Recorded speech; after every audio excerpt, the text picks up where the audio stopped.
Welcome children. Today we will start with the fourth part of our history lesson, Nazism and the Rise of Hitler, for standard 9th. Now Hitler had promised to the German people that he would build Germany into a strong nation. He promised to undo the justice of the Versailles Treaty and restore the dignity of the German people. He also promised employment for all and a secure future for the youth. He also promised to weed out all foreign influences and build a strong Germany. Did he keep his promise? Yes, he did. Let us see how he did it. Now let's move ahead to the next topic, reconstruction. As you know, Germany was going through a deep economic crisis and political instability. We now look into how Hitler managed to recover the economy for Germany. Now, in order to revive the economy of Germany, Hitler assigned this responsibility to a well-known economist called Jalmar Sachs. Now Jalmar Sachs was a very dedicated person and he did his work perfectly. He promised the people of Germany full production and full employment. He created a program called the State-Funded Work Creation Program. Through this program, he borrowed loans from various countries in order to revive the industries in Germany, and with the revival of the industries, it led to employment of the German people. So we see with the help of his ideas and programs, Germany was now on the road of economic recovery. This project produced the famous German superhighways and the people's car, the Volkswagen. Okay, now why did he choose to make the superhighways? Now with the help of superhighways, the connectivity between two places would increase and whatever they produce could be transferred easily, and with the building of superhighways and cars, they generated a lot of employment, and this helped to improve the economy of Germany.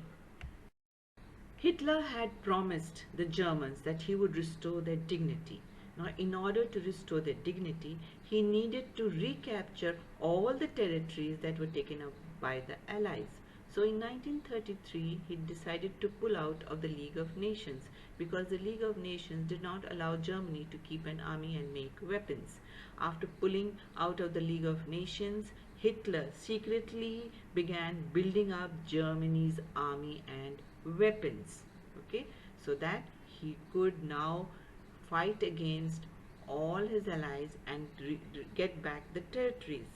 Now let me tell you what is League of Nations. League of Nations is an international organization set up in 1919 to keep world peace. But this was a very good idea, but it ultimately was a failure because not all the countries joined this league. Foreign policy also, Hitler acquired quick successes. He reoccupied the Rhineland in 1936. Now children, if you remember Rhineland during the Treaty of Versailles, yes, it was, now Rhineland is a very important area which is very resourceful and has lots of iron ore here, which is good for iron and steel production. Now Rhineland is a land that borders France, Belgium and Netherlands, and the Allies had demilitarized this area. That means Hitler could not keep an army. Why did they do it? Yes, so it was done to increase the security against future attacks by the Germans, so that they remain safe. And that is the reason why the Allies had occupied Rhineland. But now Hitler was again able to reoccupy Rhineland, that most resourceful land that Hitler wanted for his economic recovery. He could do it in 1936. In 1938, Hitler integrated Austria with Germany and gave the slogan one people, one empire, one leader.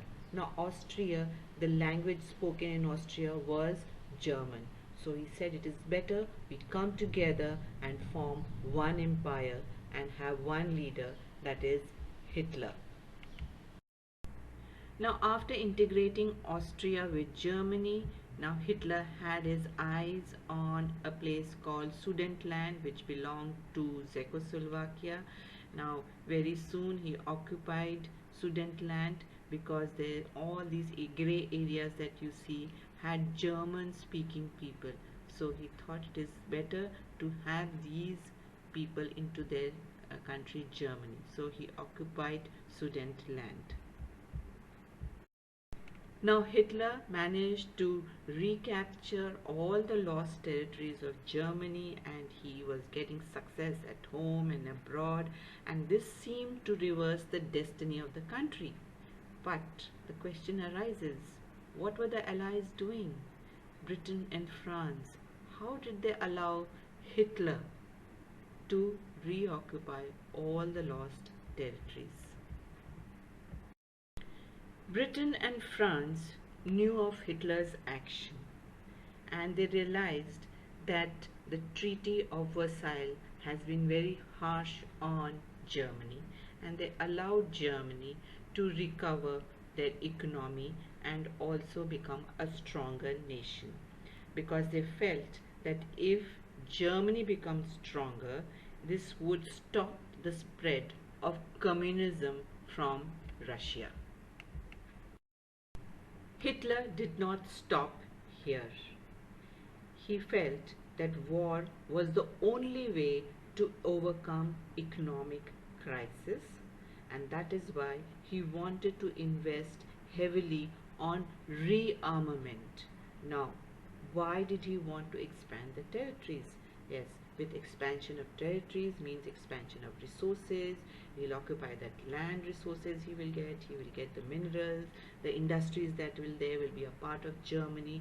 So in a way, there will be employment and more production in the country, which will lead to the progress of the country, and the country is going to prosper. So for that, he wanted now to make lots and lots of weapons, because to fight a war and to capture a territory, you need weapons. Hitler's economist Jalmar Schacht advised Hitler not to invest heavily in rearmament, because the country will be now under deficit financing. They were just recovering from the economic crisis, and with rearmament they will not be able to grow properly. So he advised Hitler to really abort his plan of rearmament. Now children, what is deficit financing? In simple terms, it is a practice when the government spends more than it earns.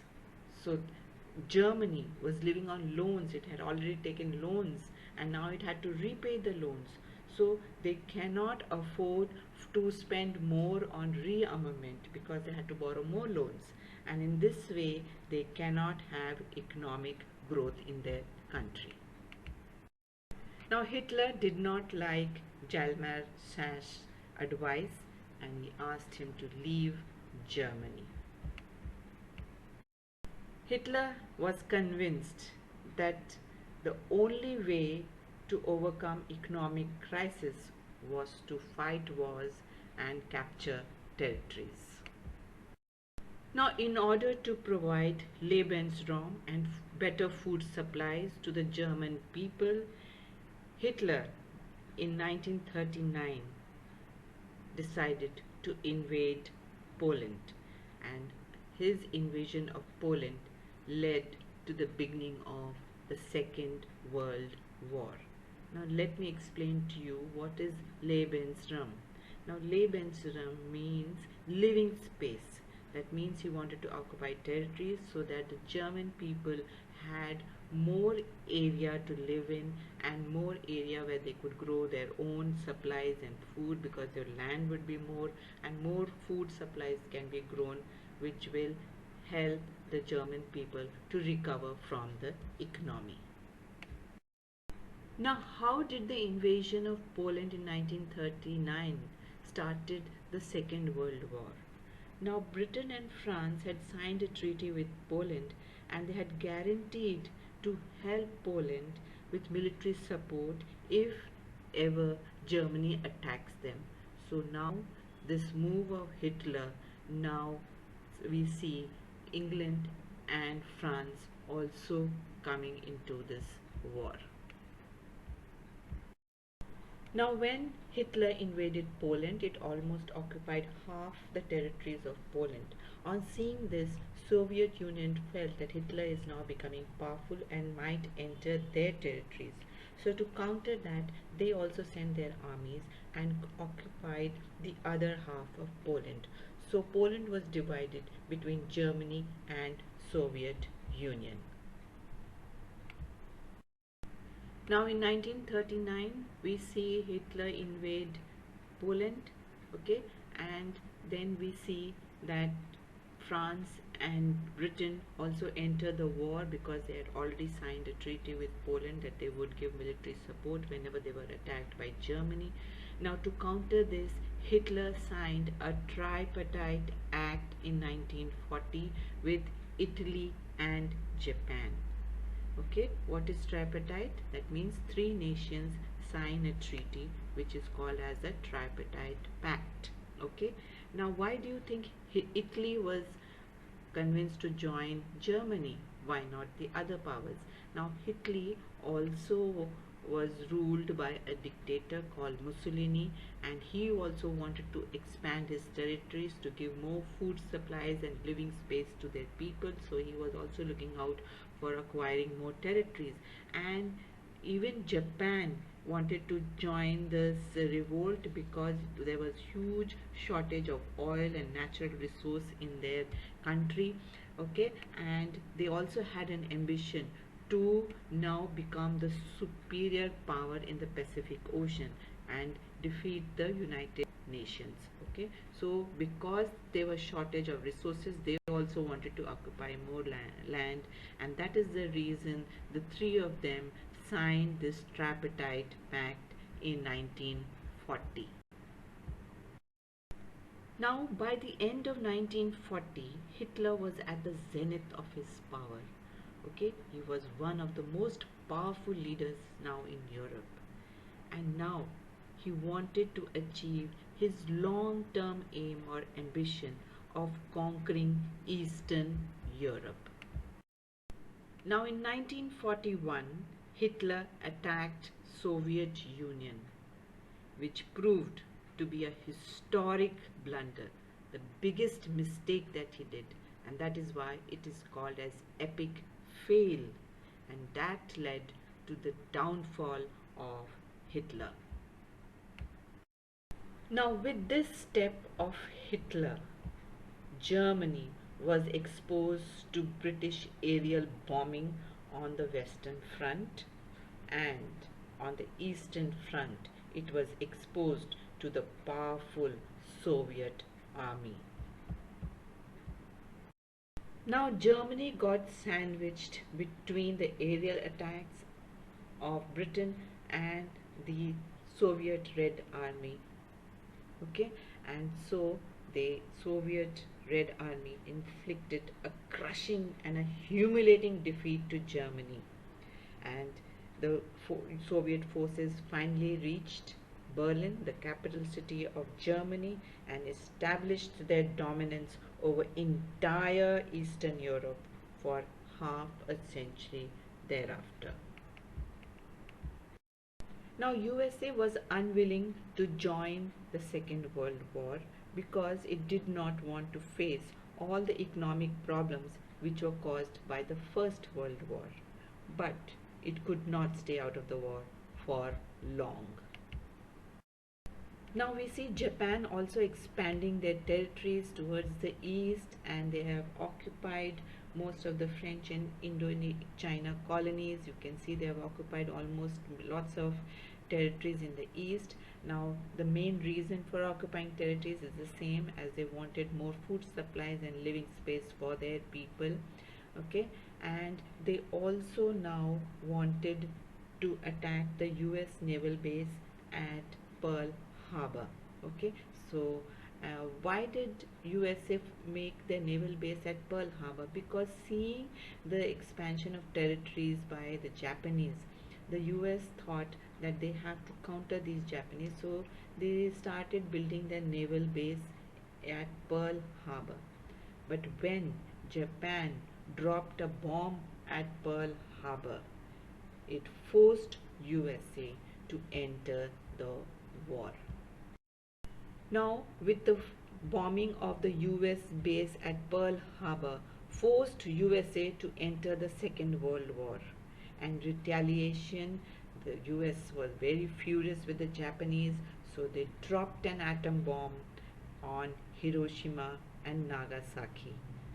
And the Second World War came to an end in May 1945 with Hitler's defeat.